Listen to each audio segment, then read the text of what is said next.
Hey everyone, welcome to Talks of Thailand. My name is Jon. Today's story is about a man who revelled in the excitement that he got in Thailand, but due to financial constraints, he decided to settle down. That's when things took a turn for the worst. Before I get into today's story, guys, could I ask you to go and subscribe to my Let's Talk Philippines Deep Dive channel? I'm trying to get it to 1,000 subscribers. It's very similar to the Thailand channel that I run that I know many of you guys are aware of, and if you could go and do that, the link is in the pinned comment, I would really appreciate it. But anyway, don't forget to subscribe to this channel if you haven't already, give the video a like, and let's get into today's story. I really thought I was the bee's knees in Thailand. I thought that the things I was doing were things I was due. I thought they were things that I deserved and things that I would be able to continue doing indefinitely. I didn't stop to think about how the people around me felt, because when I was in Thailand, I was paying for everything, and therefore that didn't matter. You, in my opinion, gave up your sense of freedom and your sense of independence if you're latching onto somebody else and latching onto their finances, and that's where I was at the time if I look back. I'm not saying that I'm proud of the things I did, or the thoughts that I had, because I was doing them under a completely different mind frame than I'm in at the moment. In a way, I'm quite upset about my behaviour and how I thought what I did was acceptable, when I suppose it really wasn't. I will get to exactly what I'm talking about soon. The first thing I wanted to say was, if you find yourself in a position when you arrive at 50 years old and you've not really had much female attention in your life, you've had the odd relationship every now and then, maybe for a month here, and a few years go by and a month there, yet you're not having relationships with the sorts of women that you ever considered were your sorts of women. You're having relationships with women well beneath you, attractively and financially, and in every single way that counts. I wasn't saying that I deserved more than that, although at the time I thought I did. I thought I deserved to be everything that I thought I was. I didn't like the fact that so many people seemed to meet someone and just fall into place with life. My life never fell into place. I suppose you could say that happened all the way up until I was 50. I was just playing a waiting game every day. Although, at the same time, I wasn't trying to make everything happen, because I was just coasting through life, expecting something to happen, expecting that one day I would meet the right sort of woman and I would be able to finally live a normal life. I worked diligently, although I wasn't paid a lot of money. I saved a lot because I never spent it on anybody. I didn't have any kids to spend money on or a wife to spend money on.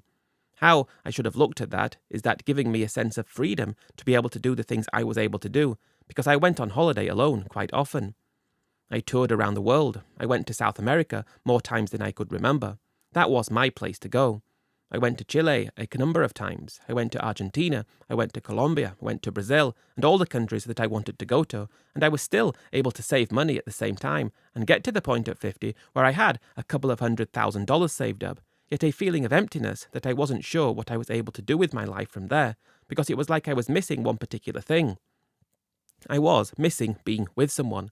I was missing what being with someone meant. I get it that I could have perhaps tried a bit harder, or I could have pushed myself out of my comfort zone somewhat to try to make that a reality, because it wasn't like I was the lowest of the low like you see some people are. I did work. I wasn't on government benefits. I worked a lot. I wasn't fat. I was just a very self-proclaimed introvert who expected the other person to make the move. I guess that was the case. What I'm trying to lead to is I had spent so many years travelling South America that I thought it was time for a change. I thought I would go to Asia for my next trip away, and this was when I was 52 years old, and this was 2015. I spent a bit of time looking at the different countries in Asia that I could go to, and I kept coming back to Thailand as a country that seemed to be the best introduction into Asia before venturing off to more adventurous kinds of places, such as Cambodia or Laos or other countries in the region. One thing that made me pause a bit before I booked to go to Thailand was just how popular it seemed to be.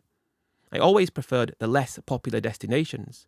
Okay, South America is not unpopular, but it's not the same as Thailand. I always felt like the people that went to Thailand, they were going to a country that was as easy to go to as possible. I wanted to go and have a look for myself though, see if I would fit in there, and see if I would be able to get up to things that would give me a good time, because that's what I was going for after all. In late 2015, I touched down in Bangkok for 2 weeks, of which I had no firm plans, apart from my first night booked in Bangkok, and then from there, I would take things as they came. That's how I always preferred to do things. When I went away, I didn't want to have a regimented set of plans that I had to follow. I didn't want it to be rigid. I wanted to be loose. I wanted to be able to make my mind up as and when I went somewhere. When I arrived in Bangkok, as soon as I got there, I'm already thinking I better be spending a few more days here, because there was a certain kind of feeling to that city that's really hard to put your finger on. I'd been to so many places up until this point, yet nowhere ever stuck a chord like Thailand did. Nowhere had anything all in one place like Thailand did. Nowhere had everything that you wanted, and all the amenities and all the attractions and all the everything all muddled into one location. That made me understand that that's why Thailand is as popular as it is, because it's able to offer so much all in one. When I was in South America, I need to obviously say I occasionally met a woman who I might spend a bit of time with, but it wasn't the same as Thailand. I thought, based on the fact that up until then, that year, I hadn't been close to a woman, probably the year before, I thought I would head to the bars and see what they were like, and not necessarily meet a girl and do anything other than perhaps chat and talk about things, and get an introduction to the country and to Bangkok and to what it was all about. As soon as I arrived at the typical sort of place that you go to on your first night, Soy Cowboy, I was hooked immediately, because it was just like a sea of perfection, a sea of all these beautiful girls available who seemed to look up to people from countries such as mine. Occasionally you would see, and this is something I found out quite early on, from the very early stages of my time experiencing Thailand's bars, at least back then, was you would be speaking to a girl and someone from a different country would come in, perhaps not the West, perhaps they had a bit of a darker complexion. The girls would be very open and honest, saying that they don't really like people from countries like that, and they try to avoid them. Not all of them, but there was a general consensus that people could basically say what they wanted in Thailand without fear of reprisal and without fear of hurting someone's feelings, and that was a very light-hearted moment for me to take in, because you didn't have to worry all the time, and you could say things openly without being judged. Not that I personally had anything against anybody, but the way these girls were so open, I suppose the fact that they were interested in you because of where you came from, and they had pretty big prejudices against other people, it made you feel perhaps in a better position than you were actually in. Like you were different, you were chosen, and you were not necessarily someone that they looked up to, but someone that was acceptable, and therefore it wasn't like they would just be okay with absolutely anybody, regardless of anything. I found that to be quite a good sign when it came to the girls like that, because it really did seem like they had some kind of standards, and I suppose them having those standards was what made the whole thing even more exciting than it was. Even though the standards were not necessarily standards that I would agree to or accept in any way, shape or form, because I'm not that way inclined, I'm really not. It gave you that false sense of security that you could go into a bar and a girl's not just going to be okay with anybody. She's got to be a bit choosy. She can choose if she likes him or not. And I suppose that was what made the whole thing as good as it was, because the first girl that I met, this was on the first bar on the left when you walked down Soy Cowboy, coming from the Asok intersection, Country Road, I believe. It wasn't necessarily like the bars in the back, where you've got all the other stuff going on and all the dancing.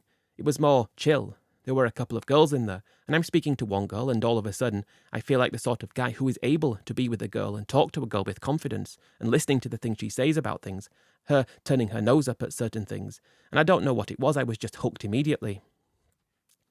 Although I expected to be able to just speak and have a good time with her, and leave by myself, she's leaving with me. Of course she is. And I'm really loving it to the point that it really wasn't like any experience I'd had in any of the countries in South America that I'd been to. Although they were very good, this was on a whole different level. I'm at the point now where my first night in Bangkok, where I'm thinking that Bangkok and Thailand, it can do no wrong. This is the sort of place that dreams are made of. This is the sort of place where guys like me can actually be themselves for a change, to do things they've always wanted to do, and to not succumb to the monotony of daily life and just accept the situation as it is back at home, because the situation back at home is very one-sided in the favour of the woman. Very one-sided in the favour of who she's able to be and who she's not able to be with. Her standards and things, and the standards should always come from the man's side, is something I've always considered to be the case. I really do obviously mean that when you're looking at a relationship, the standards should be defined by the man, because the man is the breadwinner. The man is the traditional role in the system who controls and makes a relationship a reality. The woman is there to be pampered and looked after and taken care of and cherished as much as possible. Where I'm from, though, it just doesn't work like that anymore, or operate in that way, any way, shape or form, and that's something that's really perverse when you think about it, and really off-putting when you think about how things work, because it doesn't do anything for you. At least, if you're a certain kind of person with a certain mental disposition like I am. That first night in Bangkok, though, is like everything I'd always dreamed about a girl being. It was like that. Everything I'd always wanted a relationship to be. Although this wasn't going to be a relationship, far from it, it was like this is what it would be like. The sense of effortlessness, a sense that you could be yourself unashamedly, the sense that you could do things that perhaps if you were with someone at home, she would get angry with you or shout at you about. Here it was the complete different side of that because you could do no wrong. Of course, I was reading into that wrongly. I suppose I was, because by doing no wrong, she was with you. She just met you, and it was what the situation was because she worked like that. And therefore, yes, you can't do no wrong because she wants to do the best for herself as possible. I thought that translated into a long-term relationship, though, and that would be the starting point of how the relationship would continue from there to the point where you could do no wrong. You stayed with a girl for 3 years or whatever it was, and she's never shouted at you once. She's never done something that you don't want her to do, not done that once, and she's just been there to be yours, because I thought it appeared that that's what the girls wanted in Thailand. They wanted the man to dominate the relationship and to be the person who says how things go, and how I thought it was like that, and I suppose I was wrong for that. I mean, I know I was. But I am thinking this is the case, and I'm hooked almost immediately on the situation and on Thailand and on the girls there and on Bangkok. And it was kind of 2 weeks of me just completely letting my hair down to the point I'd never done before, spending time with all these beautiful girls who all seemed to be interested in me as a person and who all seemed to want to get to know me as a person and ask me for my number and when you coming back, I hope to see you again. It was the same kind of thing that it really is a thing, like a dream coming true kind of situation, because I'd always wanted that to happen to me, and now it was really happening to me. It was real life. Thailand made me reprioritize my situation in life, because when I got back home, because I found out that when you're exploring Thailand in the daytime or Bangkok where I stayed, because I didn't bother going anywhere else, you're going to different parts that aren't the tourist parts, and you're seeing how affordable things are. You can eat out for at that time pence at least for a Thai meal. In the street food situation, you can rent somewhere to live that wasn't a lot of money. Okay, you like to go to the bar areas and that's a bit more expensive, but I'm already thinking if you're living somewhere like that, you can be with someone and it's not going to cost you a lot of money at all. Over the course of the next number of months, without even knowing it, I was slowly selling off some of my possessions that I felt like I didn't need. And I guess in the back of my mind it was always that Thailand was calling me and that's where I needed to be. Once I got rid of everything, I could just leave. I never owned my own house. I preferred to just save money, which I guess was a big mistake because I could have made money on a house, but I believed it gave me that sense of freedom that I always clung on to, that gave me the ability to do what I was doing. Would I have bought a house if I was in a relationship? Yes, I would, but I couldn't find the relationship that I wanted. All of a sudden, I'd been to Thailand for 2 weeks and I'd had 14 different relationships that were exactly like I wanted, and I just imagined that continuing, and by the time I believe it was halfway through 2016, when that came around, I'd already come to the conclusion that Thailand is where I needed to be. I should live there, I should move there, I should get a retirement visa, I should transfer all my money there, and I should just begin this new life because I had a couple of $100,000 saved up, which was enough. It was enough, I believed, to be able to do that, even though perhaps if I think about it, it wasn't. I do believe at the time that it was, though, and if I'd have known that things that happened to me later on would have happened by doing what I did, believing it was one way when it was yet another way, then I wouldn't have gone at all. I would have just accepted going occasionally and saving up more money and waiting for a pension before retiring. I didn't want to do that, though. I didn't see myself living until my mid-60s before I was able to get a pension. I didn't see myself continuing working for over a decade more for no actual life return. Okay, there would be monetary return, but what's money if you're not happy? What good is money if you're not enjoying yourself? That's what I started to think to myself. I can remember when I actually arrived in Thailand in 2016, there to start this new life. Of course, I was going to be living in Bangkok because that was the place that I felt most at home, and never been somewhere else, and I was going to do some travelling to other places, but that was way off on the back burner. I could do that later. My first priority was to just have a week getting back into Thailand and then find a place to live, settle down, open a bank account, extend the retirement visa that I'd got from the embassy back at home, and then think about meeting a girl for a relationship, because I was really, really keen on that idea. After a week of just living it up, really happy with the decision I made to move to Thailand, I rented a place to live in on Nut, which was your typical sort of place. 1 bedroom, 8,000 baht a month, a bit of a walk to the SkyTrain, but not too much of a walk that it wasn't worth it. Okay, when it was raining that was difficult. You'd have to get a bit wet, or have the umbrella, which I had. But I found out that it was good, it was a decent place, and it wasn't a lot of money, and I feel like I'm just settling into life in a way that's quite hard to describe. Although it's not the sort of place I would have ever lived in before, a tiny 1-bedroom unit on a low floor instead of a high floor, but they had a pool and a gym, and close by there were little restaurants where you could eat really cheap food, and it was perfect, I felt. Of course, I'm going to the bars regularly, but not so often that I'm losing control in terms of my finances because I had to make it last. I'm meeting girls all the time and wondering if things could continue with one of them for something more serious. Before long, I'd met a few girls that I liked, and because of how I'd felt and how things went when I'd met girls and my experience and my interpretation of how things were, I had built myself up in a way to be a bit of a different person than I really was. Perhaps that I deserved things that I didn't deserve. I might as well tell you what happened to start with. There were 2 girls that I really liked.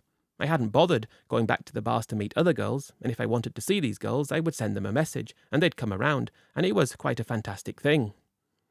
Well, I made a decision pretty much a couple of months after I had arrived that these 2 girls I was really interested in, I actually went to rent a second place and began a relationship with both of these girls, both of them living with me in different places. And I said I just had to work, and I did a bit of travelling for work, and I came up with this persona of myself that I always believed I was anyway. They were living in the different places to start with, and I'm supporting each of them financially, each getting 10,000 a month. And it was like this dream come true kind of situation where you could wake up with one girl one morning and say you need to go out, and then you'd be seeing another girl instead and spend a few days with her and come back, and always on the phone or messaging the other girl to make sure that she wasn't doing anything that she shouldn't have done. I really felt like I was king of the world by doing that. I felt like I had answered all the problems of all the guys in the world because I was able to have 2 beautiful girls as girlfriends, and this went on for 3 months. I suppose the first problem with that started to arise when the girls, or one of them, wanted some more money. I've been with you a long time, I want some more money, and I need to go and see my family. Can we get married? I didn't want to do that, everything was great. I suppose that was when the moment should have told me that, okay, you can be with a girl that works in a bar for a little bit of time, and she'll be exactly like you want her to be. The longer you stay with her, though, the further away she'll remove herself from how you want her to be, going back to who she really was. But I didn't think like that at the time, because I just thought a girl that worked in a bar did so because she loved it. I thought she loved being that sort of girl, and I loved that sort of girl. A girl who didn't really respect herself in that kind of way, and that really appealed to me. I didn't want a girl that respected herself too much. I wanted a girl who used what she had, which in terms of a girl like that was just what God gave her to be able to get ahead in life, and I found that really attractive. I thought that she was already ahead by being with me the way she was. This is one girl. The other girl was still very bar girl-like, and I finished it with her, the one who wasn't bar girl-like, and gave up that other place and concentrated on the proper girl. The excitement just wasn't there though anymore. Although I liked her, I wouldn't say that it was a love thing, because that wasn't what it was. It was for excitement and fun, and to be with this kind of big guy that I always thought I was. I was the big guy now, and I was living the life I'd always wanted to live, because I wasn't able to do it before. I did like her though, and I got on with her very well, and we had good times together, and went places together, and everything was good with that. I find that because I was telling her from when we met that I went away often, I find I'm heading to the bars every now and then anyway, and getting that fix back, because it was available and that was what Thailand was meant to be, I thought. It was like I felt like I needed to make or meet another girl and go back to having 2 girlfriends, and that was enough excitement for me. Perhaps I was just being very deluded by what was available and who I was and the things like that. I didn't see it that way at the time though. I just saw it as me getting mine for a change. I don't know. I met this other girl and spent a bit of time with her, again juggling my other girlfriend, who I think at this time was actually quite happy to be with me and just live how she was living. One day, she found out about what I was doing though. Somehow, I had no idea how. I think it was to do with one of the bars that I went to, and had been seen out with my girlfriend, and I go to see her friends quite often or something like that, and perhaps, I don't know what it was, perhaps it was just being caught. One of the friends maybe that worked in the bar maybe told her, well, what's your boyfriend doing here? What's going on? I don't know, but then she was really angry and upset, and I understood that. But looking back, maybe I understated it. At the time I didn't think it was really a problem for me because I was paying.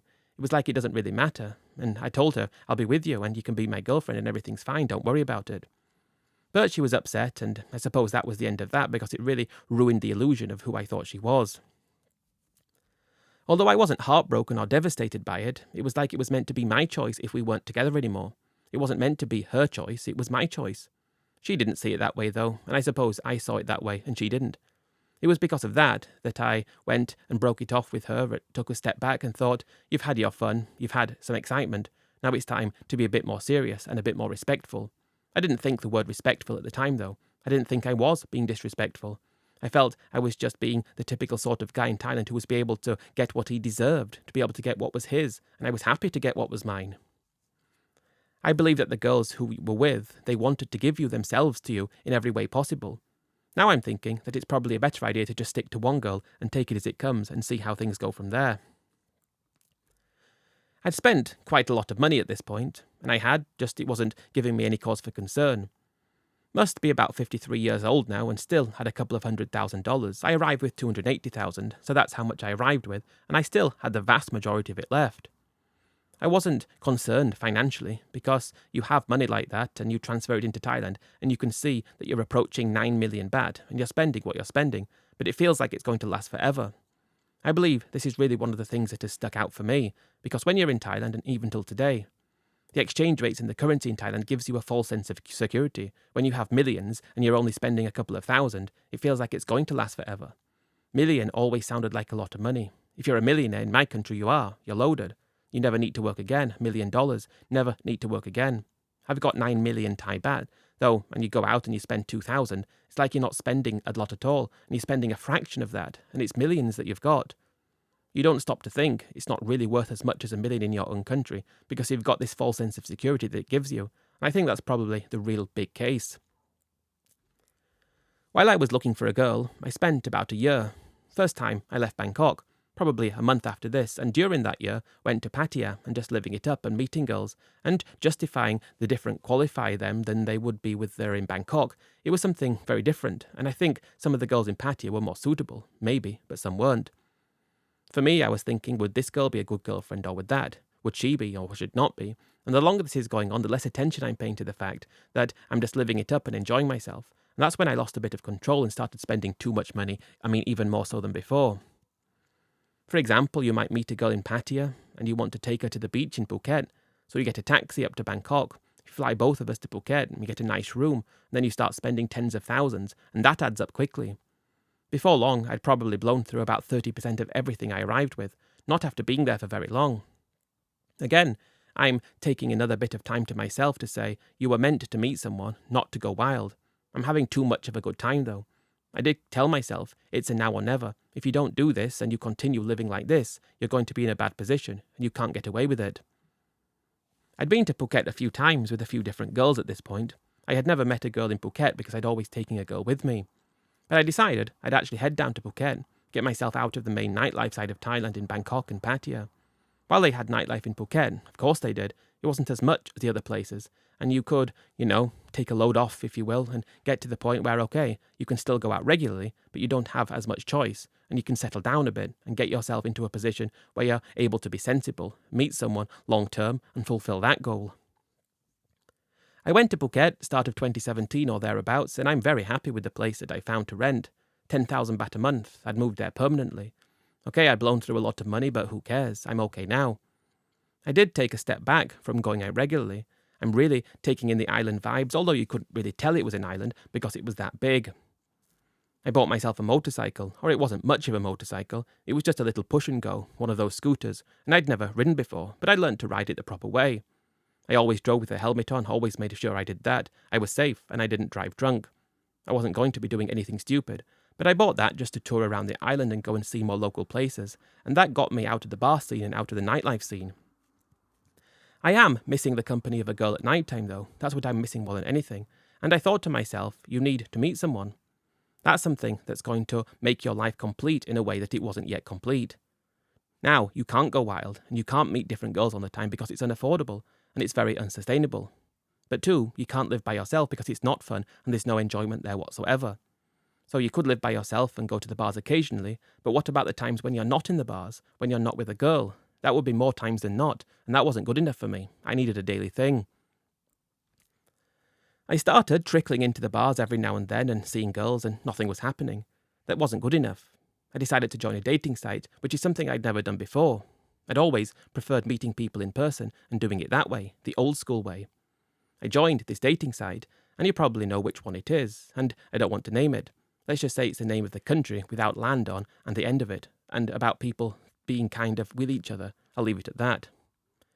I joined that one, and of course, you're inundated with messages from girls, and you're messaging all these girls too, and it's obvious that many of them perhaps work in the bars or work in massage places. I mean, it wasn't necessarily a problem for me with that. If you could meet someone out of the bar, though, then you wouldn't have the bar stigma that went along with it, which to me wasn't a stigma, but it made me feel that if you meet a girl in a bar, you were a bar girl, and if I'm staying with you 20 years later, I still expect you to behave like a bar girl, not with anybody else, but with me. If you don't meet them like that, then you can't expect that. So I think that's one of the reasons that I did join that site. I'm meeting up with these girls quite regularly, and I mean, I'm in my 50s, and my preferred age was early 20s. Of course, I'm starting to realise that based on the times I'd taken girls to Phuket and taken girls to other places and done things like that, it's fun, but it's not sustainable because it's not like I'm doing it the way that I thought I was able to.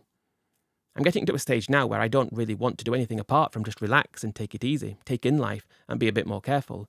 So I set my eyes on a girl who was around mid-30s. I thought that was a very good compromise for what I was interested in. I'm meeting girls all the time, and it was about, I would say, a month after joining that site when I arranged to meet a girl, probably the 9th or 10th girl that I'd met since joining the site, and as soon as I met her, I felt like she was the one.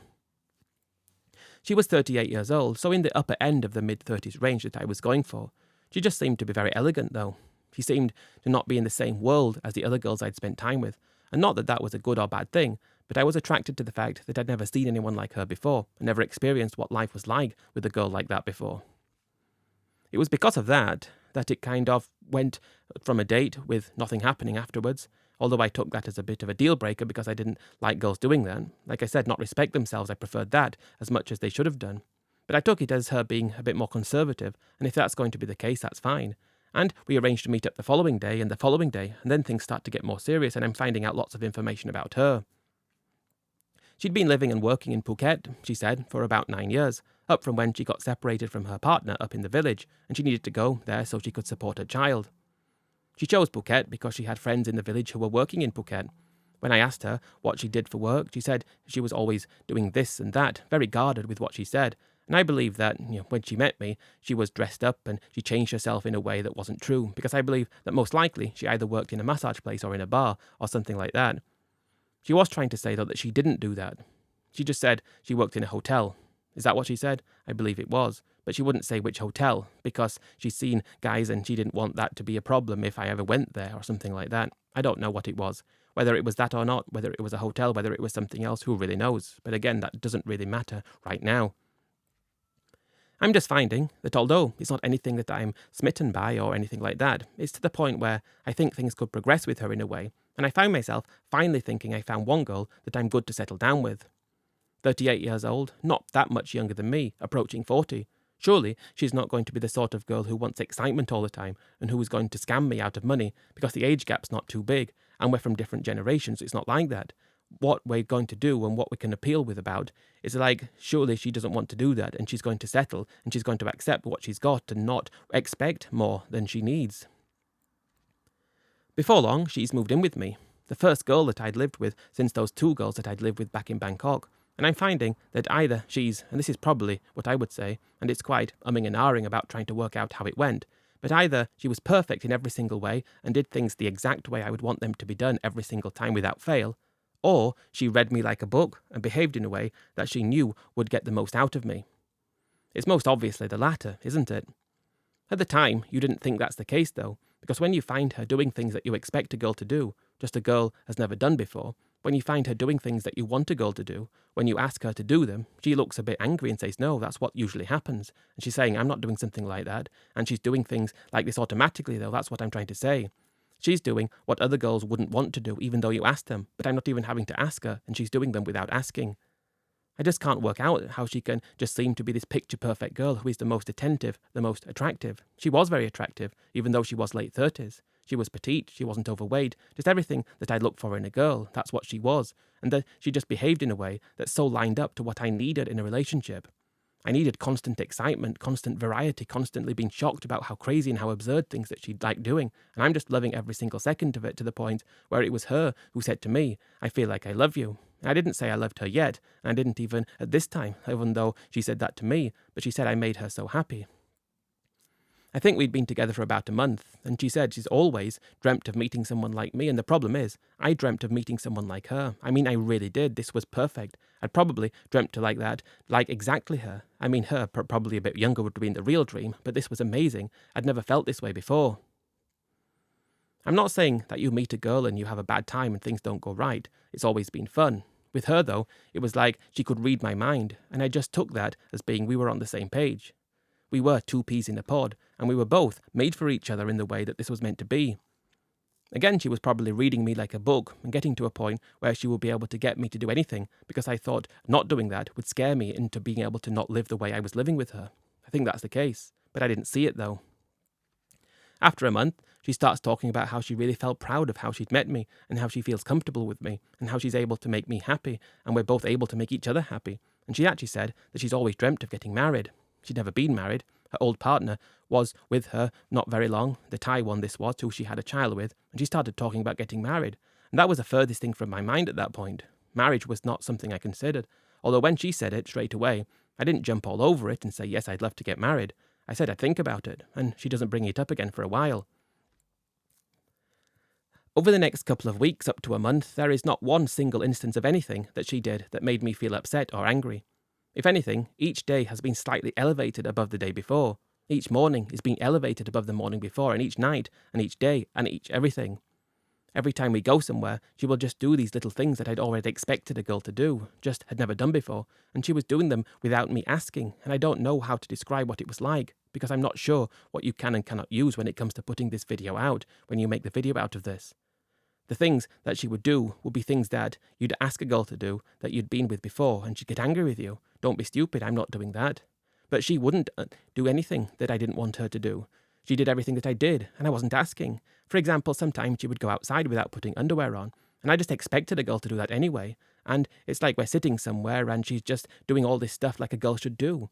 Just using what she has to make you as happy as possible, and that's what she was doing, and let's just leave it at that. After probably the second month that she had, and have a chance to think about marriage, she said. And I hadn't, in all honesty, been thinking about it. But when she said it, I thought, why not? Let's get married. It was her idea. It was not me necessarily in love with her. I mean, I don't think I ever got to the point of actual real love. It was more lust. I think it was more excitement than anything else. I loved the feeling that she gave me, though. I think that's the thing. So I just said, yes, why not? What do you need from me? What do you want? She talked about, what we would need to do, go and meet the family. She wanted me to agree to get married in the village so that the family would finally feel good that she'd met someone properly. Also, she wanted me to be a big part of her life in a better way, she said, even though I thought that was perfect what we were doing anyway. So I just went along with it. Before long, we're up in Kalasin, a little village in Kalasin, and I'm seeing a part of Thailand that I never expected to go to. I mean, I'd seen so many girls from places like that, and I'd met a few guys who had been to places like that, and some of them who had built houses there, and I'd heard of it through the grapevine, how it was and what the situation was like where places like that came involved, and how life worked there and things like that. Listening to it and hearing about it, even lots of times, is far different than actually going and seeing it in person, and I felt like I was a fish out of water straight away. The most important thing to say is, and I've heard guys talk very differently about this, saying when they went to the village with their girls, she changed a bit. She wasn't the same. She wasn't as provocative, she wasn't as exciting, she wasn't anything the same. She made absolutely damn sure that she was exactly the same as she was in Phuket, though. That's the thing. Other guys will say their girls change when she's in the village, but she didn't. She was the same. If anything, she was just better. She wasn't trying to change or be more conservative or anything. Of course, it wasn't done straight in front of her family, but there'd be little instances when we'd go out on the motorcycle, and, well, I just want to be exciting and happy to think about it, because she was just doing what she should have done, and the fact that we were in her village, she didn't stop to try to be someone different. If anything, she made things more exciting. When I was introduced to the family, I was introduced to the notion of sinsot. Now, I'd been in Thailand for a long time at that point, I believe not as long as many people, but I'd never heard of sinsot before. I'd never heard it discussed, I'd never heard guys talking about it, I'd never heard of anything. This was introduced to me as a Thai cultural tradition, where when a guy meets a girl, it's his job to pay a dowry to the wife's family. I since learned that in the situation I was in, this was not something that should have been paid or even talked or discussed. They're talking about this together, though, and she's translating, and it's something that the family would want. They want to be able to be seen in the village in a good light. They want the village to like me and say that I'm a good provider and I'm respecting the family. And they said they wanted 250,000 baht. 250,000 baht. And bear in mind, she was approaching 40 and she had a kid, but I didn't know anything about him. Now, I could tell that they weren't lying and making the whole thing up. That's not the case. Whether it was something that was due for her or not, I didn't really know. She was being just too perfect me to disagree. That's the problem. I just didn't want to ruin what was happening, and I agreed reluctantly because it was some money that I didn't want to lose. Okay, I'll pay. Then we're talking about the wedding and what we will need. We'll need 3 pigs, apparently, and we would need crates of Chang beer because that's what they all seem to drink there. A couple of crates of whiskey, soda water, Coke, and a band would need to come and play, and they'd have to rent the speakers and a stage, and all of it all in was about 100,000 on top of the sinsod. And I agreed pretty much without hesitation because, again, who am I to ruin the situation that I was in? Then we just settled into this idea and went back to Phuket. Everything's arranged for a month's time, and again, life's just perfect throughout that month. Everything's going exactly like I want it to go. She's being exactly like I want her to be and need her to be, and I'm just going along with everything because life seems to be perfect. Life is great. Life is everything that I want life to be.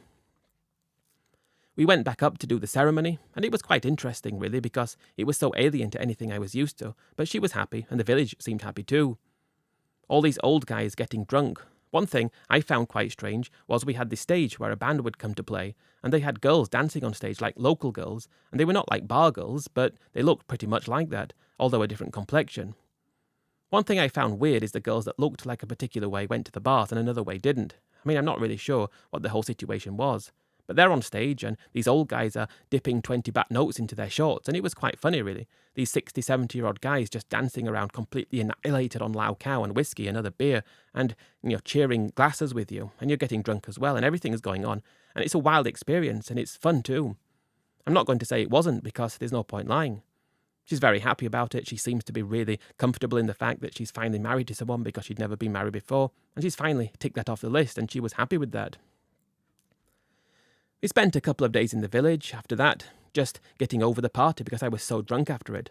I'd never been that drunk before, and mixing lao cow with sang som and beer, it was a wild situation, a wild experience, and I didn't dislike it. I liked it. In fact, I loved the cultural side of it. It was interesting, and it wasn't like you'd think it was. It was like people just letting loose and not caring what anybody felt about them or thought about them, and I was really drawn to that. I really was. It was really wonderful, a really wonderful experience to behold. Then we head down to Phuket and we registered the marriage, and we just started living. I don't know what it was after we were married. She was exactly the same as she'd always been, and I was happy as I'd always been, and everything just felt like it was moving perfectly into place to the point where I was, didn't want for anything else. I was so happy. I was content. Life was great, and I never thought about anything other than what we were doing. This continued for a good 6 months, where we'd not have an argument, we'd not fallen out, and everything is what I would say it was. Life should be. It was around about the 6-month mark of us being married when we were up visiting the family again, and as I said, I had no intention of ever moving to somewhere like that or thinking about it. She's starting to introduce the idea of that, though. She's getting a bit older, I'm getting a bit older, we're going to perhaps, when we're older, need people around to look after us, and that was a very Thai thing that I'd never understood before, and I started to understand around this time because they don't have social safety nets like many countries do. They don't have the government to step in and help families, and it's like when someone's old, the family steps in and help, and that's how it was sold to me. If we get older, we're going to need people to help us, and this is the best place for us to be. It was kind of agreed that we would build a house there, just not live there straight away. We'd spend most of our time in Phuket and come to the house every now and then and just live like that. And maybe in the future, in 10 years, that's how far she was talking about into the future we would live there. That's the house what would be before. It was just, this could be the future home. We could live in Phuket in the meantime, and I'd already spent a lot of money. I didn't have a fortune, so it wasn't going to be a big house, but we didn't need a big house. It was just our base in the countryside that could be there for us to use when we needed it, and to live in the future. And I spent about $60,000 on it, including the land, which didn't seem too bad. She had that out of me, though, and I wasn't even thinking it was out of me, because it was mine as far as I was concerned. Not according to Thailand laws, but yes, it was. So we're in Phuket again after the house is built. I believe we're in around early 2019 at this point, so a lot of time has passed and everything's fine, and we have the odd argument every now and then. But I suppose at this point, because we are getting by a bit, being with each other for a long time, there are certain times when you have arguments, but nothing out of the ordinary. I didn't think the house had been built, and I spent a couple of weeks in it and left, and about 3 months after that, so at the start of 2019, we were going to be going back to the house for a visit, to spend a week there, and return to Phuket and continue. I think the reality of the situation kicked in when we arrived, because the house, which was a 3-bedroom house, just only a bungalow, we'd already designated which bedrooms was which and which was my office and which was the spare bedroom. We arrived, and the house was fully occupied. The couch already had stains all over it, the kitchen counter was scratched and marked, our bedroom had been accosted by her parents, my office had a bed in it where her kid was, and the other bedroom had someone in the family in it. I can't even remember who it was. We arrived, and she's not even batting an eyelid to say this is shocking, and her family doesn't seem to be alarmed that we've arrived, that we've caught them out. It just seemed to be to her to be completely normal. She said when we got there, when she sees the look on my face, "What's wrong?" I said, "What on earth is going on? This is our house, I paid for it. Don't worry, the family just look after it when we're not here." I'm looking around, and they haven't looked after it. They've destroyed many aspects of it, pointing at the couch, pointing at the kitchen counter, pointing at the fact that our bedroom's there, and she said, "Don't worry, my parents will go and stay at their old house." Well, we're here. Don't worry about it. I was furious to the point where I couldn't hold back my rage, and I started shouting at her, "How dare you do this? This wasn't part of the deal. This wasn't everything that we talked about, and I don't understand." The problem is she's not even being apologetic. She's saying, "What do you mean? Family look after house. We not stay here. Yes, our house. We come back and stay where we want to stay. It's not for them to stay in," I said, though. "They've got their own house. Yes, it's not as good, but they've got their own." It was one of those moments where it ruined the allure of her. Because, and I haven't said this yet, her demeanour had changed somewhat since we'd got married and since the time had passed. She wasn't as exciting, she wasn't as provocative, she wasn't as extreme as she used to be. And I'm going with that because it's not like she's being so bad, and it was okay and I'm okay with it, but again, it wasn't perfect. This is just one of those situations where I couldn't for the life of me understand how she'd allowed this to happen. But she said, and she kept saying it wasn't a problem. This is Thailand, this is how it works. I said, "You didn't tell me this before. I didn't buy this for someone to stay in it. This is my house."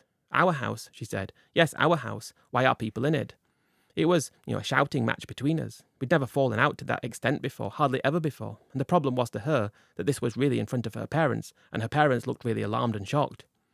What was going on? Her kid's there. What's going on? And everyone's thinking that. Then she's translating to them. Just what she's saying, I don't know. She's probably lying. I mean, I think she was. But he doesn't understand why you're living here. I don't think she said that, because she wouldn't understand or be able to say that to her parents. I felt, though, actually, I had to calm down and say to her, because I didn't want her parents to be angry and upset, even though I blamed her 100%, but I did calm down. It was really her fault, not her parents, because she'd allowed it to happen. And I told her to explain to her parents, "Where I come from, this isn't normal. If you have a house, it's your house, and people don't just move into it and live in your bedroom and destroy things in it. People don't do that." I believe she might have said that to them, and her parents looked very on edge and uncomfortable, and that kind of went into the room and took some stuff and held the kid's hand and walked away. The other family had already left by this point. Then there was like a tension in the air between me and her when that had happened, and I just thought, well, I'm sorry, and I got angry, but it really shocked me. I don't think she ever forgave me after that, though, because she was like a different person. I didn't regret being angry because it shocked me. It was an appalling understanding that I'd been used to build this house that wasn't even mine, and I had no say over it, and my wife had allowed her parents to live in it when we weren't there, and they weren't taking care of it. They were ruining it, and it was awful.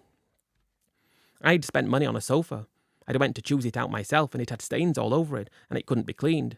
The kitchen counter, when I say it was marked, it wasn't just marked. It was like they didn't use a chopping board or whatever, and while they were cooking outside, they seemed to prepare inside, and it was awful. The fridge stank, and it wasn't a nice situation to come to your peaceful house in the countryside that you're going to spend a week or two in. It's not right. She storms out, though, and goes to speak to the family, and I'm just sitting there thinking, I hope she doesn't change after this.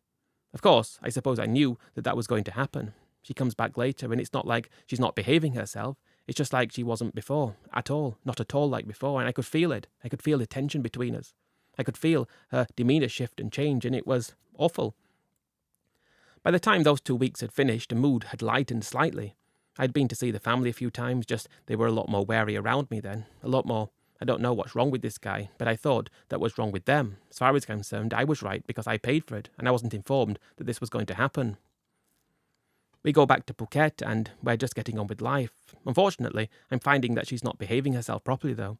There are some days where she just doesn't do what she used to do, when she's not as exciting as she used to be, and any time I would say what's wrong, she would say nothing, but you could clearly tell something was wrong. I would say it was about 6 months of just really getting on properly, or not properly at all, of her being jaded about her behaviour and her attitude. One trip up to the village and, okay, they weren't in the house, but it was just not right. Everything went wrong, and it was her family in the house and me getting angry and her not being able to come to terms with the fact that that wasn't acceptable, and it was just the things collapsing between us because we both had different priorities. About probably close to the end of 2019, we got divorced. It was a mutual agreement because we just didn't see eye to eye, and it was a real fall from grace for me because all that money in that house, which was meant to be for retirement, now I don't have a retirement house. The money I'd spent at that was all in too much. I suppose that was when I could take stock of the fact that I'd lost so much money. I didn't have enough to see me out until I got the pension, and I hit a really dark place, and Thailand had beaten me. Then we had COVID, and I ended up staying in Thailand throughout COVID and spending not much money and just living and not having a good time during COVID. Funnily enough, my ex-wife, she did contact me and say she missed me and she would like to try to rekindle things, and I said, come down to Phuket. She was living in that house and her family were living in it, and she said she was sorry about the confusion, she was sorry about this, and she was sorry about whatever. And we did. Although I was in a bad position, I'd already decided I needed to leave Thailand, I did try to make it work for a bit. And she said, why don't you come up to the village for a bit too? She was with me in Phuket for a couple of weeks, and I was quite happy with things and coming to the conclusion that perhaps we were meant to be together and she was still behaving herself now, and perhaps it was just the early stages of this fix that made me think that this was going to be a good idea. She seemed to want it, and if I wanted it too, then okay, things have gone wrong, but perhaps we can have another go. But she did say, let's go back up to the village. You can come and live up here, she said, and you've got the house there, and we've got a house, and we can live there, and we can save money. I believe she was doing this because she didn't have any money too, and she needed someone to look after her and the family. I believe that was the case, so I agreed. But although it was the case of her needing money, I felt like I needed excitement, and if she was going to give me that, then it might work out for the best. I kind of thought that that was the only thing I could do. Then, maybe, I could last until the pension came, so that's why I agreed to go up. So we left Phuket and headed up to Kalasin together again, into the village, and she's behaving her old way again, slightly, every now and then, and it's got that excitement back and that feeling back, and I was starting to feel happy and content again. What happened though? Well, we arrived at the house, family were in it, yet again. She hadn't thought to tell them to leave when I was going up or anything of the sort, and I think that was the moment when I realised that no, she only wanted me there to look after the family and her, and it was only a money thing, and I suppose, although I didn't fully know, I kind of said to her after all of this, you know how I feel and why are your family in the house? She just said, oh, we can live together, it's not a problem. I lasted a couple of days just getting my head straight. We were planning to get married again, but we didn't. Again, down to Phuket, and she's calling me, sorry they will move out, but no, it wasn't acceptable. I don't want to be used the way she was going to use me, just for her benefit and her parents' and her family's benefit. That was the only reason. She was doing it for money and I didn't want that anymore. Ultimately, after COVID I left, returned home, and I mean that's when I remain. I look back at my time in Thailand and I had some wild times. I had some great times. Life was great, it really was. But I couldn't get what I really wanted though, which was that partner to be with. Because when I was in Thailand, I felt like the partner I was with had to behave in a specific way because of the things she did before she met me, because of what that meant. And if someone who she was with did with that before, then perhaps give a little bit of money for that, and then she had a better than me in a way. I don't know.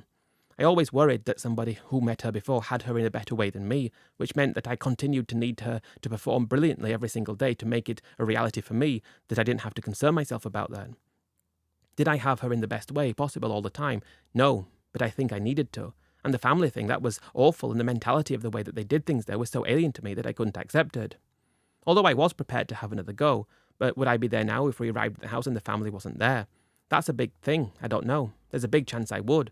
Just, there's also a big chance I wouldn't, because something else would have happened, and some other thing would have happened, and it would have been to do with the family, and her connection to the family, more than a connection to me.